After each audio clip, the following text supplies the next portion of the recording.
Au nom du Père, du Fils et du Saint-Esprit. Amen. Que la paix et l'amour de notre Seigneur Jésus-Christ soient toujours avec nous, mes frères et mes sœurs, dans la foi chrétienne. 36e jour de notre marche, de notre pèlerinage au tabernacle ou au Saint-Sacrement, en raison d'1 heure par jour. Je suis la lumière du monde, je suis le pain vivant descendu du ciel, je suis la porte. Je suis le bon berger, je suis le chemin, la vérité et la vie. Mon frère, ma sœur, nous allons découvrir une autre facette de Jésus. Nous allons prendre le livre de Saint Jean, chapitre 11, le verset 25 qui dit, et je cite, Jésus lui dit, « Je suis la résurrection et la vie. C'est lui qui croit en moi, même s'il meurt, vivra. » J'aime la parole de Dieu. Je suis un fou amoureux de la parole de Dieu. Mon frère, ma sœur, Holy Bible, the Word of God, est la source de ma vie. C'est un trésor inestimable. Ça regorge de secrets surnaturels inestimables. Je ne peux pas me passer de la parole de Dieu. On ne peut pas décrire sa joie lorsqu'on est plongé au cœur de la parole. Je suis la résurrection et la vie. Il ne dit pas, je suis venu vous montrer le chemin de la résurrection, le chemin de la vie. Il dit, la résurrection, c'est moi. La vie, c'est moi. La résurrection, the word of God. La vie, c'est the word of God. Mon frère, ma soeur, ce n'est pas beau ça. Ce n'est pas merveilleux, une telle découverte. Mais écoutez la suite, lorsqu'il finit de dire cela. Il dit, c'est lui qui croit en moi. C'est une question de confiance. Même s'il meurt, vivra. Alléluia. J'aime trop le Seigneur quand il parle. Il dit, même s'il meurt. Donc, 2 possibilités. La première possibilité, tu peux ne pas mourir. Tu parviendras à la vie. Deuxième possibilité, tu peux mourir. Même si tu meurs, tu parviendras quand même à la vie. Donc, quels que soient les cas de figure, tu parviendras à la vie. C'est une question de foi, de confiance. À partir de là, on va comprendre facilement la résurrection. Mais permettez que je puisse lire un passage de Saint Paul, Romains chapitre 5, du verset 17 au verset 19 qui dit, et je cite, « Car si par un seul homme, par la faute d'un seul, la mort a régné, à plus forte raison, par le seul Jésus-Christ, régneront-ils dans la vie ceux qui reçoivent l'abondance de la grâce et du don de la justice. » Alléluia. Bref, comme par la faute d'un seul, ce fut pour tous les hommes la condamnation. Ainsi, par l'œuvre de la justice d'un seul, c'est pour tous les hommes la justification qui donne la vie. De même, en effet, que par la désobéissance d'un seul homme, la multitude a été rendue pécheresse. De même aussi, par l'obéissance d'un seul, la multitude sera-t-elle rendue juste. Alléluia. Mon frère, ma sœur, qui parle de résurrection parle d'abord de la mort. Sans la mort, il n'y a pas de résurrection. Lazare n'est pas mort, il s'est endormi. Beaucoup ne comprennent pas cela, confondent. Lazare s'est endormi, il n'est pas mort. Lisez bien le texte. Jésus-Christ lui-même le dit. C'était simplement la préfiguration de l'authentique résurrection qu'est le Christ. C'était un extrait, le préambule. Mais revenons pour qu'on puisse comprendre. Je suis la résurrection. Qu'est-ce qui s'est passé au commencement? Dieu a créé l'homme avec grand H, c'est-à-dire Adam et Ève. Il a placé l'homme au cœur de l'abondance de la grâce, au cœur et dans l'abondance de son amour qu'on appelle de manière imagée le jardin d'Éden. Dieu est pur, Dieu est saint. Sa créature, en parlant de l'homme, Adam, ou ses créatures si vous le voulez, sa créature est saine, est sainte, est pure. Dieu est donc en corrélation, en symbiose, en union avec sa créature. Ils sont dans une relation de sainteté. Ils vivent une vie de sanctification, de pureté, de sainteté. Tout va bien. L'homme se nourrit de la parole de Dieu. L'homme respecte la parole de Dieu. Il y a donc la paix dans la vie de l'homme, dans le jardin d'Éden, et la relation que l'homme a avec Dieu est une relation paisible, d'amour, d'allégresse, de joie, de bonté. Tout va bien. Qu'est-ce qui va se passer? L'homme, avec grand H, va se laisser séduire par l'autre, l'usurpateur, le menteur. Parce qu'ayant soif des désirs de la chair, fatigué peut-être de la routine, de vivre dans la bonté, dans l'allégresse, fatigué peut-être d'être nourri gratuitement par Dieu, de vivre en paix, par don de Dieu, par grâce de Dieu, l'homme est tenté d'aller voir ailleurs. De ce fait, il désobéit en n'écoutant pas la parole. La désobéissance de l'homme va introduire dans la vie de l'homme d'abord le venin du serpent, le mal, le péché. Ce péché-là va séparer l'homme de Dieu, va faire plonger l'homme dans l'obscurité. L'homme maintenant, qui à la base était lumineux, devient un être obscur, avec une part de sainteté, parce qu'il est quand même créé par l'être suprême au monde, Dieu le Père, qui est saint, qui est pur. Ce mélange-là suit la sainteté de l'homme, l'empêche ainsi de trouver grâce aux yeux de Dieu, c'est-à-dire de continuer à communiquer avec l'être suprême paisiblement. Dieu s'aperçoit que l'homme saint, l'homme pur, ne respecte plus la parole de Dieu. Entre guillemets, les commandements, les règles du jardin d'Éden. L'homme ne trouve plus nécessaire de se révéler à Dieu comme au commencement, tel qu'il était, sans gêne. C'est-à-dire, l'homme soupçonne maintenant la parole de Dieu de ne pas forcément tout le temps vouloir son bien. Ou du moins, l'homme soupçonne Dieu, la parole de Dieu, de l'emprisonner dans une seule vision, dans un seul mode de vie. L'homme soupçonne Dieu de l'empêcher d'aller voir ailleurs, pour voir si l'herbe est verte.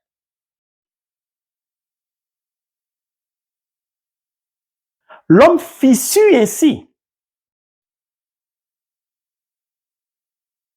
son union, son unicité avec Dieu. Or, le problème, l'amour est pur. L'amour est sans tache. L'amour ne rejette pas. L'amour ne méprise pas. L'amour pardonne. L'amour se donne. Mais l'amour est fidèle. L'amour est confiance. L'homme vient de briser la confiance. En soupçonnant Dieu, il brise, il doute. Il remet en cause l'amour de Dieu pour lui. Dieu ne remet pas en cause son amour pour sa créature, pour l'homme. C'est l'homme qui remet en cause. De ce fait, il n'y a plus équilibre. Le doute étant l'ennemi de la foi, il y a déséquilibre. La relation commence à basculer. Or, l'homme était tranquille, l'homme était paisible. Ça veut dire, je peux être un chrétien, un fervent chrétien, marcher conformément à la parole de Dieu, vivre tel que Dieu me demande, et décider un jour de briser la confiance de Dieu. Parce que je suis tenté d'aller voir un féticheur, un voyant, un marabout. Je suis tenté de tromper mon épouse ou mon époux. Et j'en passe. Dieu a créé le ciel et la terre. Il a créé l'homme. En créant l'univers, l'humanité, ça répondait à un certain nombre de lois surnaturelles. Ces lois surnaturelles sont valables pour tous. Établies donc ces lois, elles ont des conséquences, soit positives ou négatives, en fonction de comment nous les utilisons. Alors, que va-t-il se passer? Dieu est un être saint. Il ne peut pas cohabiter. Il ne peut pas demeurer dans une relation souillée. L'homme ne peut plus cohabiter avec Dieu parce qu'il n'est plus saint. Le péché maintenant habite en lui. Or, le salaire du péché, c'est la mort. Le péché, c'est l'obscurité. Or, Dieu, c'est la sainteté, c'est la lumière, c'est la vie. La mort ne peut pas cohabiter avec la vie. Dieu décide donc de faire sortir l'homme du cœur de l'abondance du jardin d'Éden parce qu'il est souillé de peur qu'il souille le jardin d'Éden. Dieu exclut l'homme de son milieu de sainteté. Puis, il dit à l'homme, le péché, le mal, l'obscurité, la puissance de la mort que tu as introduit en toi ne peut pas m'atteindre, mais va détruire ta vie. Pourquoi? Le simple fait que tu as accepté d'introduire le venin du serpent en toi. Voici les conséquences. Ta chair, qui à la base était éternellement vivante, parce que mon esprit de sainteté était en toi, donc immortel, va devenir mortel parce que ce qui est en toi de saint, tu l'as exclu de par toi-même. Ça veut dire que tu t'es séparé de moi. Je suis la source d'eau vive, je suis la vie. Si tu te sépares de la vie, tu es donc mort. La dégradation va commencer par ta mort spirituelle. Ta mort spirituelle va entraîner ta mort charnelle. Tu vas donc souffrir. La femme pour enfanter va souffrir. Tu vas travailler dur, ainsi de suite. Ce sont les conséquences de tes actes. Je n'y suis pour rien. Donc, chrétien que je suis, dans une relation fervente avec Dieu, le jour où je me trompe, le jour où le frère Marie se trompe, qu'il emprunte un autre chemin, même si je reviens après, les conséquences de mes actes passés resteront. Dieu n'y est pour rien. C'est pourquoi beaucoup de chrétiens accusent Dieu à tort. Je ne comprends pas, je fais ça, mais il n'y a rien. Mais tu oublies parfois que tu es resté dans une relation d'adultère pendant 25 ans, pendant 30 ans. Comme tu es sorti de cette relation, la semaine qui suit, Dieu doit te bénir, tout doit aller pour toi. Non. La vie spirituelle ne marche pas comme ça. La vie spirituelle répond à un certain nombre de règles, de lois surnaturelles. C'est pourquoi le paysan, il sème. mais il attend la période de la récolte. Il est obligé d'attendre, il n'a pas le choix. Mais qu'est-ce que le monde fait? Le monde utilise des produits chimiques pour faire pousser des fruits, des produits dont la saison n'est pas encore arrivée. C'est ce qui nous donne toutes ces maladies, cancer, AVC, des maladies qu'on ne peut pas soigner. Pourquoi? Parce qu'on veut tout précipiter. On continue de consommer de l'arbre, de la connaissance du bien et du mal. De ce fait, on introduit le péché, donc la mort. Or, la mort, elle n'est pas subite. La mort, elle est d'abord spirituelle. La mort spirituelle, c'est tout de suite. Cette mort spirituelle entraîne la dégradation de nos organes. Quand nous faisons pousser chimiquement l'alimentation et que nous consommons, nous détruisons petit à petit nos organes qui, à la base, étaient censés vivre longtemps. C'est pourquoi aujourd'hui, vous pouvez voir un jeune de 20 ans qui a atteint le diabète, qui a l'AVC. Pourquoi? Les carburants, le pétrole, on ne le raffine plus parfois bien. On veut avoir de l'argent. Donc, les particules qui sont dans l'air finissent par nous intoxiquer. En fait, on sature la terre, on sature le sous-sol, on sature l'air. Le comble dans cette histoire, c'est que nous sommes au milieu. Donc, forcément, nous allons en pâtir. Bref. Lorsque Dieu donne les conséquences de leurs actions à Adam et Ève, il nous dit directement que du fait de l'homme, d'Adam, qui a introduit le péché, nous qui allons suivre, nous allons hériter de cette faute grave. De ce fait, Frange Marie est pécheur.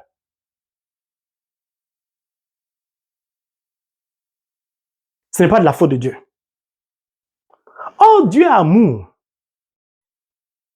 L'amour ne s'est pas rejeté. L'amour ne s'est pas méprisé. Dieu a donc mal. Dieu souffre. Que faire? Quand il regarde l'humanité, il a mal. Dieu est heureux lorsque nous sommes dans une relation d'amour avec lui. Dieu s'est dit, ok, ils ont permis à la puissance de la mort, qui était censée ne pas les vaincre, de les vaincre maintenant. Parce qu'ils ont succombé à une autre parole, à une autre voix. Ils ont plutôt opté pour satisfaire les désirs de la chair. Ils sont déjà perdus. Si je les laisse comme ça, je n'aurai plus jamais de relation avec eux. Eux, ils s'en foutent parce que c'est eux qui ont brisé la confiance. Mais mon Dieu, je suis un Dieu fidèle. Mon amour est éternel. Qu'est-ce que je peux faire? Si je veux sauver l'homme, avec grand H toujours, c'est-à-dire l'humanité, Adam et Ève, il me faut trouver une solution qui va répondre à la faute de l'homme. Il me faut donc un autre homme, un autre Adam, qui va emprunter le même chemin qu'Adam, sans faire la même chose qu'Adam. Or, j'ai déjà créé l'homme, je ne peux plus recréer l'homme. Ce ne sera pas quelque chose de nouveau. Qu'est-ce que je peux faire de différent, mais qui sera comme l'homme dans son aspect, mais dans sa conduite, va se différencier d'Adam, de l'homme.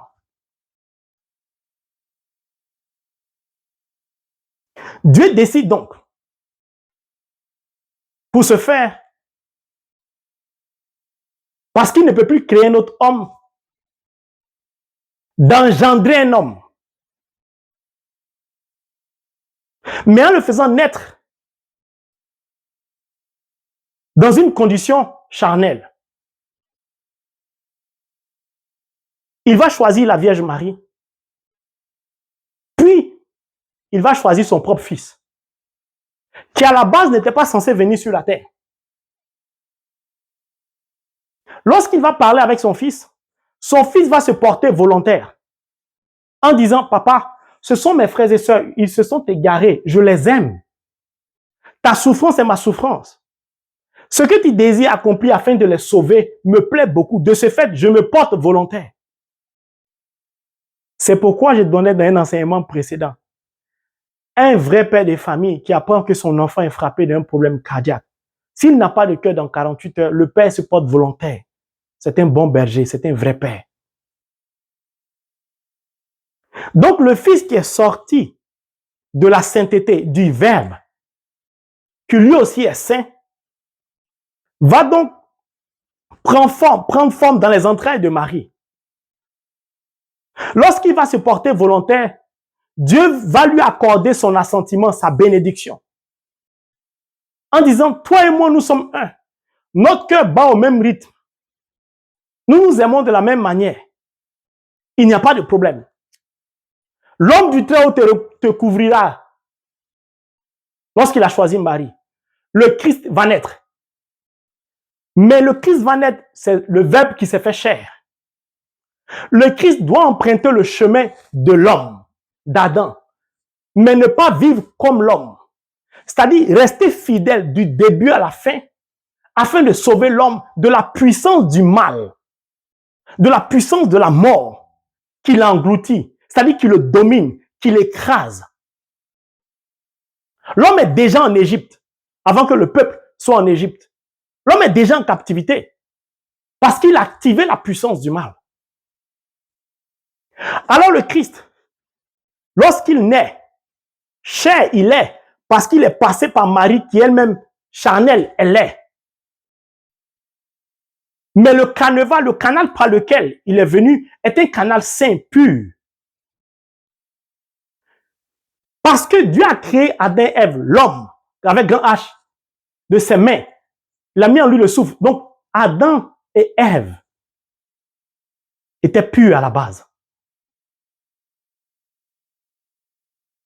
Le Christ, donc, va naître avec une double condition, charnelle et spirituelle. Comme c'était le cas d'Adam et Ève à la création. Mais le Christ doit vivre de sorte à ce que il ne puisse pas commettre la même faute qu'Adam. Le Christ est plus saint, est le saint des saints par rapport à Adam, créature de Dieu. Pourquoi? Parce que lui n'a pas été créé, il a été engendré. Il y a une différence. Engendré, il garde donc son état de sainteté initial, c'est-à-dire cet état de sainteté identique au Père, que l'homme n'a pas, parce que l'homme est créé. L'homme n'est pas engendré. Si Adam avait été engendré, il aurait gardé la même entité spirituelle sainte comme Dieu. Or, cette entité-là, ce caractère de sainteté, lorsqu'on est engendré, ne peut pas jamais de la vie être impacté par une quelconque puissance du mal. Mais le Christ est obligé, pour sauver l'humanité, pour sauver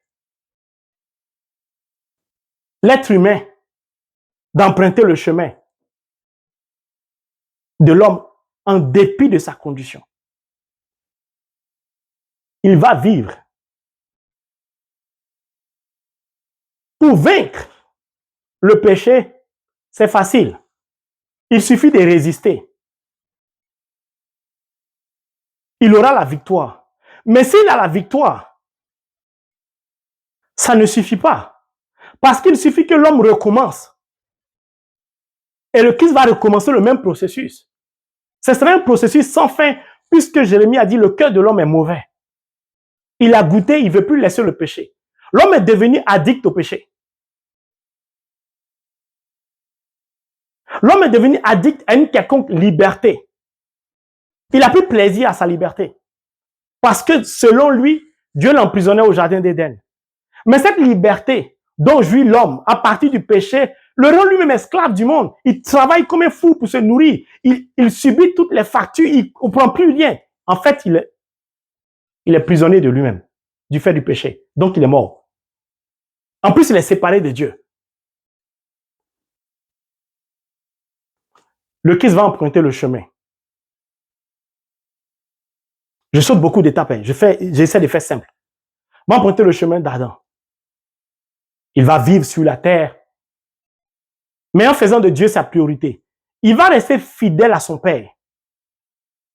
Il va se laisser enseigner par son Père. Il va accompagner son Père. Son Père va vivre au travers de lui. Puis, Le serpent va faire la même chose. Il va dire, OK, voici quelqu'un de nouveau encore. Je vais faire la même chose que j'ai fait à Adam. Je vais essayer d'introduire mon venin en lui. Dieu va envoyer son fils au désert pour aller le préparer. 40 jours, c'est notre cas. Nous sommes en préparation. Lorsque Jésus va sortir du désert, le diable va l'attendre. Il va commencer à vouloir introduire son venin. Le Christ ne va pas fuir le diable. Il ne va pas affirmer tout de suite son autorité. Un vrai chrétien ne panique jamais. Un vrai chrétien ne fuit jamais les difficultés, les obstacles. Un vrai chrétien se réjouit quand le diable est au devant de lui. Pourquoi? Parce que le diable va savoir qui il est. Donc le Christ suit le diable. Il se laisse conduire par le diable. Pourquoi? Parce que pour vaincre ton ennemi, il faut aller jusqu'à la racine, à l'origine. Tu vas découvrir ses secrets. Tu pourras le nuire. Donc il se laisse conduire. Il va utiliser les mêmes tactiques qu'avec Adam. Il va l'attaquer sur sa sainteté.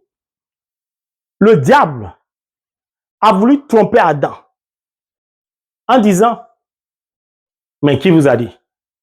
Le jour où vous allez manger les fruits de cet arbre, vous serez comme des dieux. Dieu est un menteur, ne l'écoutez pas. Ce qu'il fait, vous allez pouvoir faire aussi. Vous serez comme des dieux. Il est rusé. C'est un usurpateur, c'est un falsificateur. Il ne dit pas vous serez comme Dieu, vous serez comme des dieux. Il va faire la même chose. Là où le Christ va marquer la différence, le Christ, contrairement à Adam, ne va pas se dessaisir de la parole de Dieu. Il va utiliser la parole contre le diable. Lorsque le diable va dire il est écrit, lui aussi va dire il est écrit. Le diable s'est aperçu qu'il ne pouvait pas verbalement l'avoir facilement, comme il a eu Adam facilement. Quand je parle d'Adam, c'est toujours Adam et Ève pour aller vite. Qu'est-ce qu'il va faire? Il s'est dit, OK, je n'ai pas réussi à l'incliner verbalement comme ce fut le cas d'Adam. Je vais essayer maintenant de m'en prendre à sa chair directement. Et là, je suis convaincu qu'en tant que le diable, je suis fort, il ne pourra rien. Parce que le diable a en tête que l'homme n'a pas su utiliser la puissance de Dieu qui est sa parole pour se défendre. En disant, lorsque le diable a dit à Ève, oh, qui vous a dit si tu ne manges pas ça? L'homme aurait dit, l'Éternel l'a dit. Sa parole dit. L'homme n'a pas dit ça. Elle a salivé. Elle a mangé. Il va monter un complot contre le Christ. Ce que le diable a oublié, là où lui regarde pour aller dormir, Jésus-Christ a déjà dormi là-bas, il s'est réveillé, il a plié ses bagages, il est parti ailleurs. Donc le Christ a une longueur d'avance sur lui. Lui ne sait pas. Il va fomenter un complot pour qu'on puisse tuer le Christ. Puis il va chercher à l'humilier. Donc on va le traîner comme un agneau qu'on traîne à l'abattoir. Ils vont le flageoler. Ils vont déchirer ses vêtements. Ils vont mettre une couronne d'épines. Ils vont taper sur sa tête. Ils vont arracher sa peau. Qu'est-ce que le diable cherche? C'est qu'il puisse avouer, renoncer à ce pourquoi elle est venue sur la terre. Comme Ève a renoncé à ce pourquoi elle a été placée dans le jardin d'Éden. Donc, il se rend compte que son plan est en train de marcher. Le diable se réjouit. Le diable a beaucoup plus de fidèles. Les gens, ses agents sont nombreux. Pourquoi? Parce que depuis Adam, tous ceux qui naissent sont des potentiels pécheurs. Contrairement à Ève, qui s'est arrêtée pour échanger avec le diable, ce qu'il ne faut jamais faire. Le Christ ne va pas parler. La Bible dit comme un agneau, comme on traite qu'on traîne à l'abattoir, il n'ouvrait pas la bouche, a dit le prophète Isaïe. Pourquoi? Parce qu'il sait que la puissance d'un chrétien, c'est sa parole. Il conserve sa parole pour le moment opportun. Il laisse sa chair mourir. Pourquoi? Ça va lui permettre d'aller à l'origine du mal. Pour couper les racines du mal, de la puissance de la mort, pour qu'elle n'ait plus d'impact sur nous. Donc, il se laisse traîner. Il donne l'impression au diable qu'il a gagné.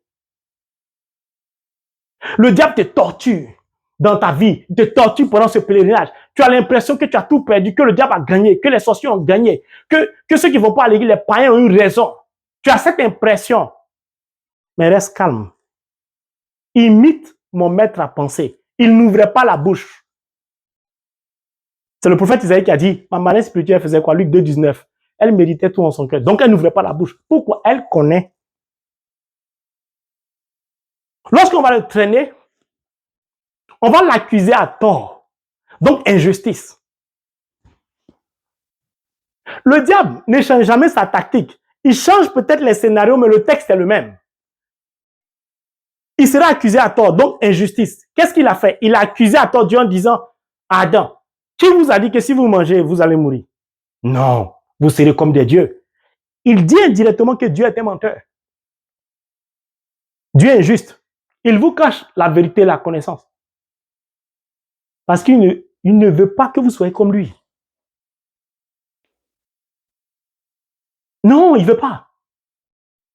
Et l'homme est tenté de croire ça. Oubliant tout ce temps que Dieu me nourrissait cadeau, il payait mes factures, tout était facile pour moi, tout allait bien. Eh, le chrétien, on n'aime pas la facilité. C'est-à-dire, quand tout est don gratuit, on n'aime pas. On aime où il y a des sacrifices, où tout est compliqué. Que Dieu nous prenne en pitié. Il va faire la même chose. Injustice. Face à l'injustice, qu'est-ce que le Christ fait? Silence. Pourquoi? Parce qu'il a un plan. Son plan, c'est de descendre à l'origine de la mort pour découvrir les secrets. Pas pour lui, pour nous sauver. Il est crucifié. Il accepte donc de mourir volontairement. Le caractère volontaire du Christ est ce qui paraît être la victoire du diable.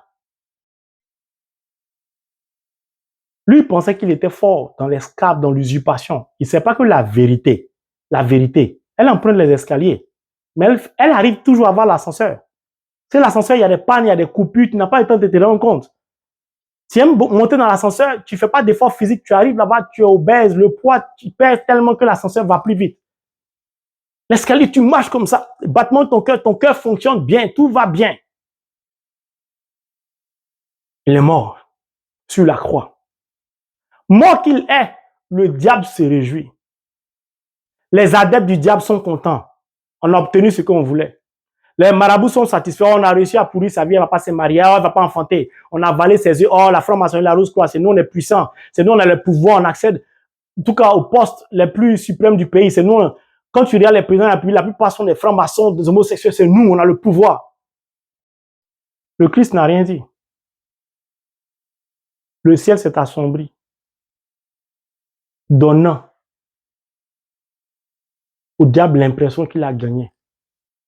Ils vont le descendre de la croix. Ils vont l'ensevelir. C'est là qu'il va commencer son rôle. Il est mort, non? Le péché a eu raison de lui. Non, il n'a pas péché. La mort a eu raison de lui? Oui. Pourquoi? C'était son plan. Comme il n'a pas péché, on ne peut pas l'accuser sur le péché. Mais la mort, il est réellement mort.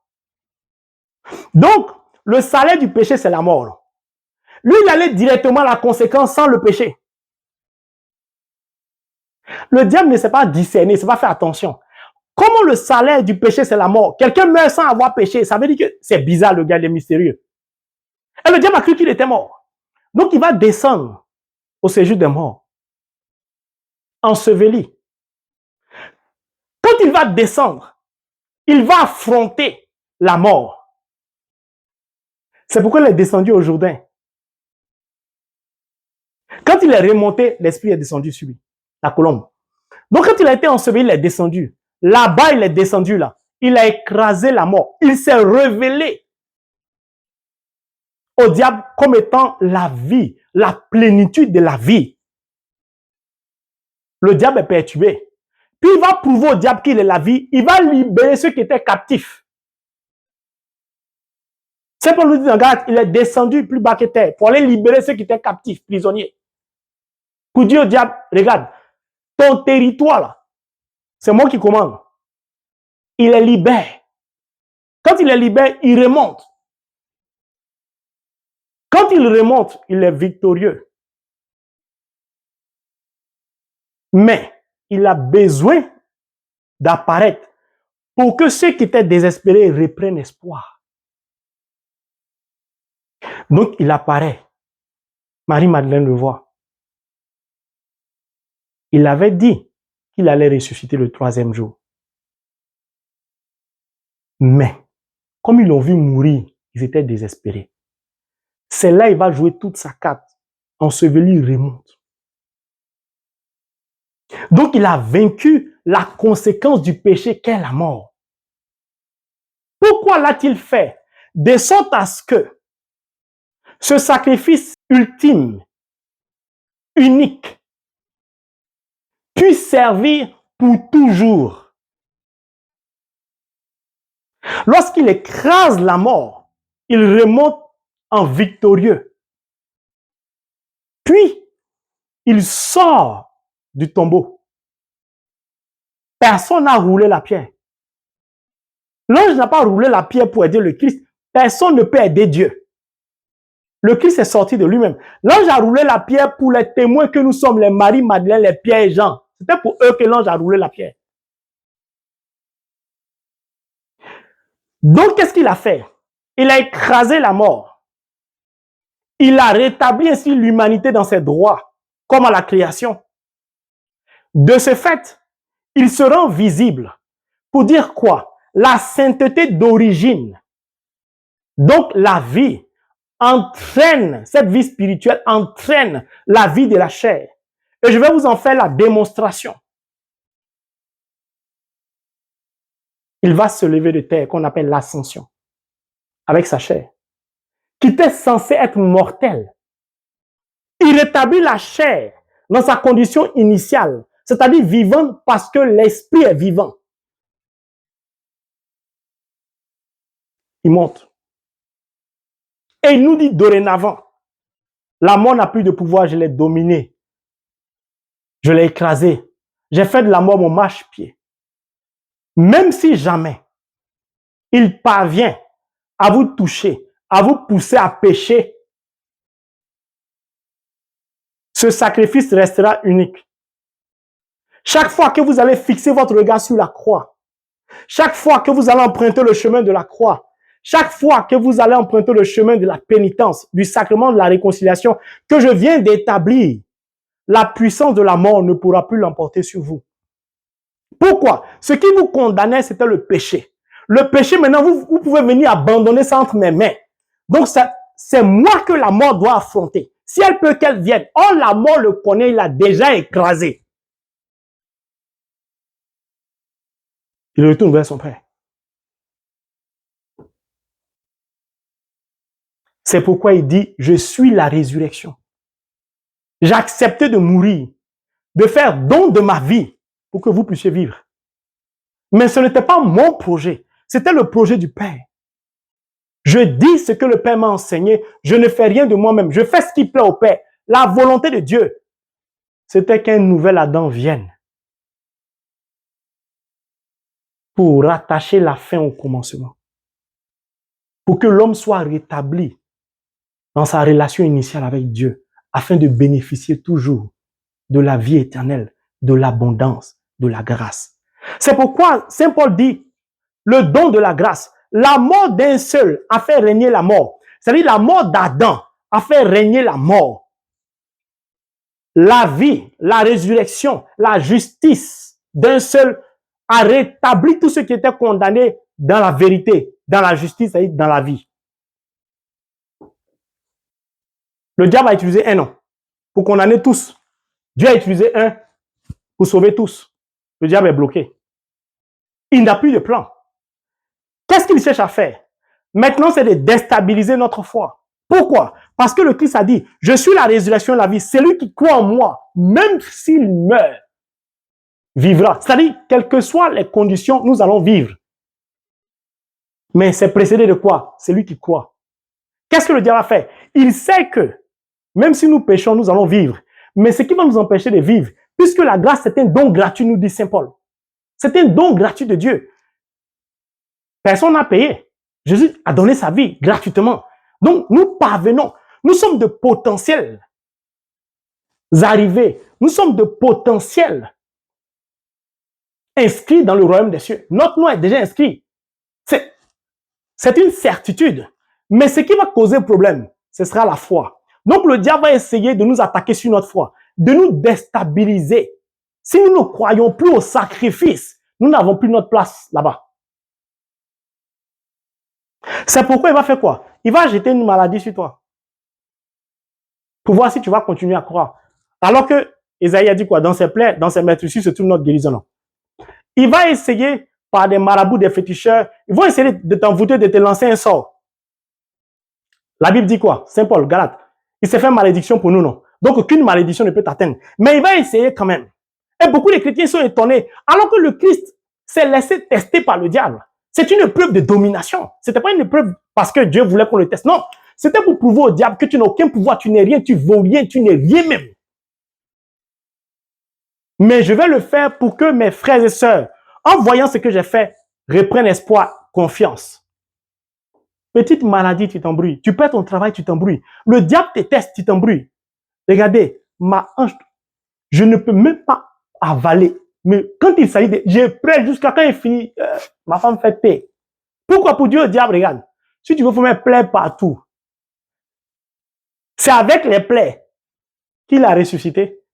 Donc, je vais ressusciter. Je n'ai pas peur. Donc, n'aie pas peur. Voici, je suis la résurrection et la vie. Celui qui croit en moi, même s'il meurt, vivra. Mon frère, ma soeur, n'aie plus peur. Tu as péché avant. Moi-même, j'étais un grand pécheur. C'est-à-dire, tu as mené une vie qui ne plaisait pas à Dieu. Franche Marie que tu vois, ma vie avant, si t'explique, ça ne plaisait pas à Dieu. Ce que j'ai fait ne plaisait pas à Dieu. Mais c'est justement pour des gens comme moi que le Christ est venu. Grâce au Christ, je peux me tenir ici devant vous pour prêcher la parole de Dieu. Et puis, Jésus agit, le Saint-Esprit agit. À cause de ce sacrifice-là. Quand le diable parlait, il dit, hey, je suis en lui, reste tranquille, c'est mon fils. Le diable le regarde, dit, ah, lui, il m'a dominé. C'est pourquoi il a dit aux enfants de Séva, il dit que Jésus, je le connais, Paul, je sais qui c'est, qui vous êtes. Le Christ devient donc un tampon, entre guillemets, sur notre âme, sur notre être. Plus personne ne peut nous toucher. Voici le sens d'être chrétien. L'enseignement d'aujourd'hui, c'est le sens de pourquoi nous sommes chrétiens. Il est la résurrection et la vie. Tout cela n'a eu lieu que par amour. Mon frère, ma soeur, tout ce que je viens de dire, quand tu regardes l'amour de Dieu pour toi, le sacrifice de Jésus pour toi, qui témoigne de son amour pour l'humanité, pour toi, pour moi, tu ne trouves pas que ne pas lui accorder un peu de temps pour aller au tabernacle, pour aller au Saint-Sacrement, ne pas lui accorder un peu de temps en lisant la Bible, c'est ne pas être reconnaissant. C'est ne pas être gentil. C'est ne pas l'aimer. Alors je voudrais que tu comprennes que ce que Jésus attend de toi, ce que Dieu attend de toi, c'est que tu l'aimes. C'est pourquoi il a donné sa vie, c'est pourquoi il est mort. Juste pour que tu l'aimes, pour que tu crois en lui, pour que tu crois qu'il ne te veut pas du mal, qu'il te veut du bien. Mais la décision t'incombe. Lui, il a certifié ta place en te disant, même si tu meurs, tu vivras. Mais la foi, il ne peut pas faire quelque chose. Il a prié pour toi pour que tu ne perdes pas la foi comme Pierre. Mais c'est à toi de vivre dans la foi, de consolider ta foi jusqu'à ce que l'heure de ton départ arrive. In the name of Jesus Christ. Amen.